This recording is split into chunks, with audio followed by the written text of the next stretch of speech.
We're getting an early start this morning and having one of the most epic experiences you can have here in Florence. We're climbing up to the top of the Duomo, which is the greatest dome since antiquity.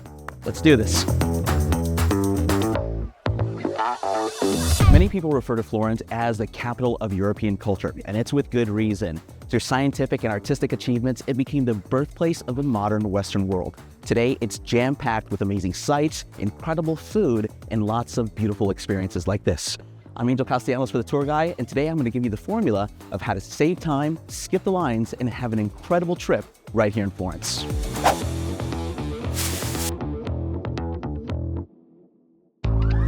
Florence is Italy's greatest village, with a compact city center and pedestrian-only streets. The epicenter of the city is the Cathedral of Santa Maria del Fiore, aka the Duomo. All of the main sites of Florence are located within a 20-minute walking radius of the Duomo. The Firenze Santa Maria Novella train station is a 10-minute walk to the west. 7 minutes north of the Duomo is the Accademia, home to Michelangelo's David. 7 minutes in the opposite direction lies the Palazzo Vecchio and the Uffizi Gallery. East of the Duomo is the neighborhood of Michelangelo and Dante, Santa Croce. Crossing the historic bridge called the Ponte Vecchio, you'll reach the Oltre Arno district, where you can find incredible restaurants and even more great sights. The massive and breathtaking Duomo, or Florence Cathedral, is in a square called Piazza del Duomo.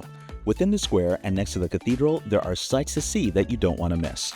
First is the 270-foot-tall famous bell tower by the medieval master Giotto.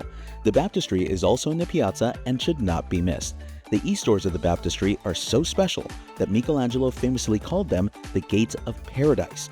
These are copies, and stay tuned for where you can find the originals and why they're so important later. To learn more about the groundbreaking Renaissance dome of the Florence Cathedral, I've asked my friend and local guide Fiore to join me for a special tour of the Duomo. How long have you been a licensed tour guide? Since 2009, so now it's been quite some time. Congratulations. Yeah, thank you. No, I love it. It's fun. After a quick security check and views of the Gothic interior of the church, it's time to start the 463 stairs inside the dome to the top of the cupola. The dome took 16 years to build, showcasing architect Filippo Brunelleschi's genius. Inside, Fiore highlights his innovative techniques, including the herringbone brick pattern and interlacing supporting arches. So basically, I'm in between the two domes. The genius of Brunelleschi is that instead of building one big dome, he built two and structured them to be somewhat, working with each other, because above you see the flying buttresses, things that you would never see from the outside. Completed in 1436, Brunelleschi amazed the world with the largest dome ever created. Also, the dome was decorated by, or at least the plan for the decoration of the dome was the plan of Vasari. He's getting a poker up his butt. Or that guy who's been skinned alive. Can you see on the right? This is the real part of the climb. Super steep. Let's do this. Brunelleschi's dome of the Florence Cathedral has an external diameter of 54.8 meters, which is 114.5 meters high, and it is the largest brick and mortar dome in the world. So tell me, what are we looking at now? So here you have the Church of San Lorenzo, which was, like the parish, let's say, to the Medici family. The Central Market, the one with the green roof that you see right there. The Medici Palace is this other big brownish building right there, that with the yellow top parts, that is right at the top. And then, you just take in all of the landscape. You see in the distance the Church of Santa Maria Novella, right before the train station. You see the tracks, right? And you see even some part of newer, modern Florence. We have the new Opera House right behind the train station. You see that gray and white building in the distance. You see our big park, the Cascina, you really have a little... What about this bell tower here, the Giotto Campanile, right? That's the Campanile of the cathedral. And it was, it's mainly attributed to Giotto. Giotto has been a bit of everything. He has been, as you can see, an architect. He is a painter. We're going to see him in the Uffizi. So, Giotto has had his hands in pretty much everything. Cool. For more epic views and even more room to walk around, check out the exclusive Duomo Terrace experience. At a height of 30 meters or 100 feet, you'll have even more opportunities to explore the architecture of the cathedral and its surroundings. The terraces can only be accessed on a guided tour and not independently. If you're interested in this exclusive experience, check out our website or links in the description below. I would hate for you to waste your valuable vacation time in a hideous line like this. If you have the Duomo climb ticket, you can actually come to this line, which is meant for Duomo ticket holders. So the Duomo climb ticket is a combo ticket, gives you access to this much shorter line. If you want to just simply book online or book a tour with us, that's great. The ticket office is right across the street, so it's on this side of the cathedral. Right next to the cathedral is the Campanile or bell tower.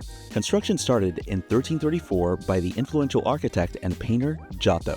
You can climb the 414 steps to reach the top of the tower, which is 278 feet high. Admission to the bell tower is covered on the Brunelleschi or Giotto Pass.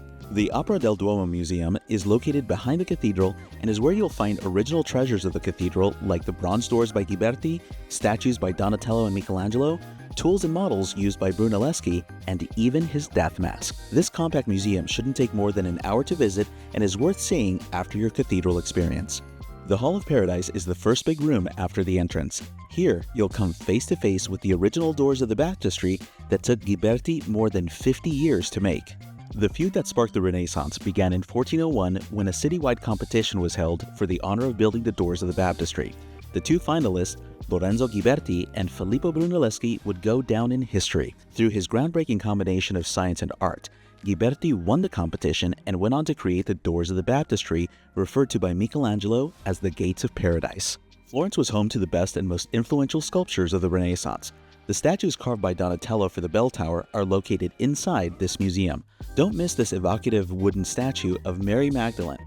The details of her tired face and withering body display Donatello's passion for realism, and her quiet pose is a testament to his understanding of the body. There is no way hometown boy Michelangelo would be left out of this museum. We've all seen the images of the Pietà in St. Peter's Basilica, but the one housed here was sculpted almost 50 years later at the end of his life. Here we see Mary, the mother of Jesus, Mary Magdalene, and Nicodemus holding the deposed body of Jesus. The physicality of the dead weight of the body of Jesus is intense. The pain and suffering in the face of Nicodemus is a self-portrait of Michelangelo himself. With architecture and artworks by masters, there is no doubt the Cathedral of Florence has changed the Western world. Visiting is not only a must, but easy if you plan well. That's it for our time here in Florence exploring the masterpieces of the Duomo. I'm Angel Castellanos with the tour guide. Don't forget to comment, like, and subscribe, and smash that bell to find our next upcoming videos.